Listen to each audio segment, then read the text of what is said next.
You have to know what your risk is of the various hazards, especially for storm surge. If you live in a storm surge evacuation zone, you could be asked to leave your home by emergency management officials.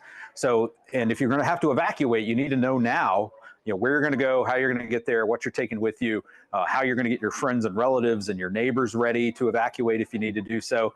But also from the wind perspective, what's your home rated to? Do you have shutters? What can your home stand up to in terms of wind risk? Do you live in a mobile home where you might be asked to evacuate for a tropical storm or hurricane?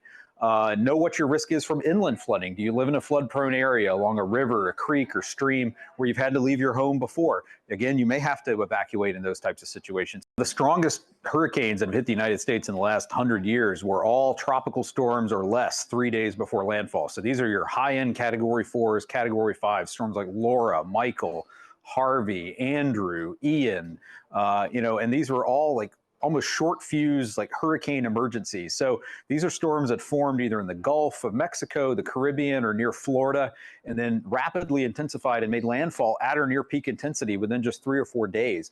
So this is why it's so important, especially along the Gulf Coast and in Florida, for people to have that short fuse hurricane action plan they can put in place. That's why you have to have your preparations and your supplies ready now. Know if you're in an evacuation zone, know how you're going to evacuate, where you're going to go, so that you don't have to put that into place when you only might have 2 or 3 days to get ready for an event.